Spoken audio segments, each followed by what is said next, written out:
Last minute पर नरेंद्र मोदी ने पलट दिया प्लान, चौंका अमेरिका, उछली कांग्रेस। अमेरिका के राष्ट्रपति डोनाल्ड ट्रंप भारत के प्रधानमंत्री नरेंद्र मोदी से मिलने की उम्मीद लगाए बैठे होंगे कि जल्द ही आसियान में मोदी से मुलाकात होगी। पहले भी होने वाली कई मुलाकातों के लिए वॉशिंगटन की तरफ से भी कोशिशें देखने को मिली थी, लेकिन एक बार फिर आखिरी मौके पर मोदी से ट्रंप की मुलाकात की उम्मीदें खत्म हो गईं। प्रधानमंत्री मोदी ने आखिरी समय में आसियान जाने का प्लान ही पलट दिया। बीते 2 महीने में 3 ऐसे मौके आए जब प्रधानमंत्री नरेंद्र मोदी और अमेरिका के राष्ट्रपति ट्रंप मिल सकते थे, लेकिन नरेंद्र मोदी ने मुलाकात करना ही उचित नहीं समझा। लेकिन कांग्रेस तो कांग्रेस ठहरी। बॉल टेढ़ी आई या सीधी, कांग्रेस के लिए बल्ला घुमाना जरूरी है, चाहे वो बॉल वाइट हो या फिर रन आउट ही क्यों ना करा दे। कुछ दिनों पहले प्रधानमंत्री नरेंद्र मोदी पर राहुल गांधी ने टिप्पणी की कि नरेंद्र मोदी अमेरिका के राष्ट्रपति से डरते हैं। अब जब प्रधानमंत्री नरेंद्र मोदी ने आसियान समिट में ही जाने का कार्यक्रम बदल दिया तो फिर कांग्रेस की बल्लेबाजी चालू हो गई और कहने लगी कि नरेंद्र मोदी ट्रंप से डर रहे हैं। बच के रहना रे बाबा टाइप के तमाम पोस्ट कांग्रेस की तरफ से आने लगे हैं। लेकिन राजनीति के जानकारों को मोदी की राजनीतिक समझदारी पर कोई शक नहीं है। उनका भी मानना है कि मोदी ट्रंप को गोल करने का कोई मौका नहीं देना चाहते, क्योंकि भारत अमेरिका डील अभी पेंडिंग है और ट्रंप के मनगढ़ंत बयान अक्सर माहौल को गर्मा देते हैं। इसलिए ताजा मामले को जानकार मोदी की चतुराई के तौर पर ही देख रहे हैं।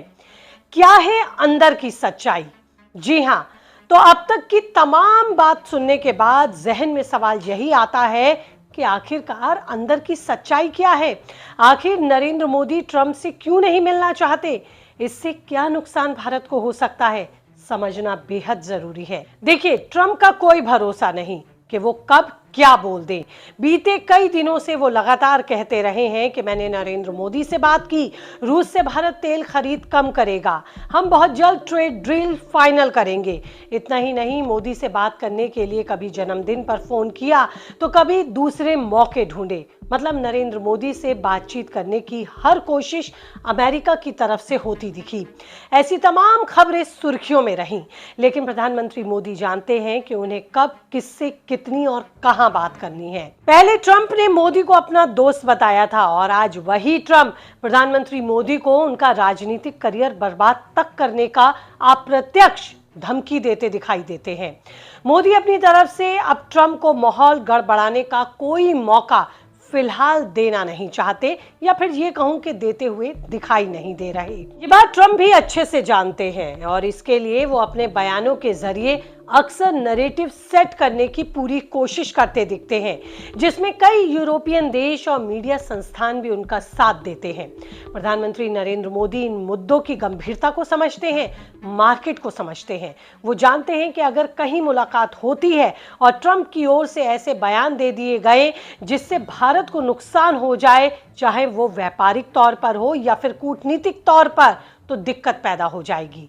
मसला यही है, प्रधानमंत्री मोदी जानते हैं कि वैश्विक स्तर पर दिए गए हर बयान का भावात्मक और रणनीतिक आकलन होता है, जिसका असर प्रत्यक्ष और अप्रत्यक्ष दिखाई देता है। इसलिए जानकार मानते हैं कि ट्रंप से मुलाकात के मौकों को टालना वैश्विक और भारतीय बाजार के मद्देनजर सूझबूझ भरा अहम स्ट्रैटेजिक प्लान है। नहीं तो 3 ऐसे मौके आए जब प्रधानमंत्री नरेंद्र मोदी ट्रंप से मिल सकते थे। पहला मौका याद कीजिए, G20 में जाने से मोदी ने किया था इनकार। G20 आपको याद ही होगा, जो कनाडा में हुआ था। मोदी को आमंत्रण दिया गया था, लेकिन प्रधानमंत्री मोदी ने अपने पहले से तय कार्यक्रमों का हवाला देते हुए वहां जाने में असमर्थता दिखाई। फिर दूसरा मौका आया जब प्रधानमंत्री नरेंद्र मोदी को गाजा पीस समिट में बुलाया गया। इसके बाद तीसरा मौका ये है मलेशिया में होने वाली आसियान समिट। प्रधानमंत्री मोदी ने भी यहां जाने से अब इनकार कर दिया। यहां भी प्रधानमंत्री मोदी और ट्रंप की मुलाकात की उम्मीद थी। आखिरी मौके पर प्रधानमंत्री मोदी ने जानकारी साझा की कि वो आसियान समिट के लिए मलेशिया नहीं जाएंगे, लेकिन वीडियो कॉल के जरिए समिट से जुड़ेंगे। अब सवाल ये उठता है कि आखिर आसियान सम्मेलन इतना महत्वपूर्ण क्यों है? तो देखिए, आसियान देशों में Brunei, Cambodia, Indonesia, Laos, Malaysia, Myanmar, Philippines, Singapore, Thailand और वियतनाम देश शामिल हैं। ये दक्षिण पूर्व एशियाई देश आर्थिक, राजनीतिक और सामाजिक सहयोग को बढ़ावा देने के लिए दक्षिण पूर्व एशियाई राष्ट्रों के संगठन आसियान के ही सदस्य हैं। दुनिया के लिए ये आसियान देश एक बड़ा आर्थिक पावर हाउस है। ये 10 देश मिलकर दुनिया की करीब 8.5% आबादी के साथ तीसरा सबसे बड़ा बाजार है। भारत के लिए तो आसियान एक्ट ईस्ट पॉलिसी का दिल है। साल 2014 से मोदी सरकार ने इसे स्ट्रैटेजिक पार्टनरशिप का नाम दिया। अगर ट्रेड की बात करूं तो साल 2024 में Bharat ASEAN bilateral trade $130 billion के पार पहुंच गया, जो भारत के कुल ट्रेड का 10% है। भारत यहां ज्वेलरी, फार्मा, इलेक्ट्रॉनिक्स, गेहूं, मसाले और लेदर एक्सपोर्ट करता है, जबकि इंपोर्ट में वेजिटेबल्स ऑयल, रबर और इलेक्ट्रॉनिक गुड्स आते हैं। आसियान भारत का चौथा सबसे बड़ा ट्रेड पार्टनर है। मतलब भारत के लिए आसियान जरूरी है और इसीलिए प्रधानमंत्री नरेंद्र मोदी भले ही फिजिकल तौर पर वहां मौजूद ना हो, लेकिन वर्चुअली वो इस समिट से जुड़ेंगे। भारत के लिए जो भी जरूरी है वो सब कुछ करते हुए प्रधानमंत्री दिखाई देंगे, लेकिन स्मार्ट और स्ट्रैटेजिक तरीके से। अब इस पर कांग्रेस चाहे कितनी भी बैटिंग क्यों ना कर ले और कहे कि प्रधानमंत्री नरेंद्र मोदी ट्रंप का सामना नहीं करना चाहते, तो आप उनकी सोच का अंदाजा खुद लगाइए। देखिए, कांग्रेस का अटैक पॉलिटिकल है, लेकिन प्रधानमंत्री मोदी की अप्रोच स्ट्रैटेजिक।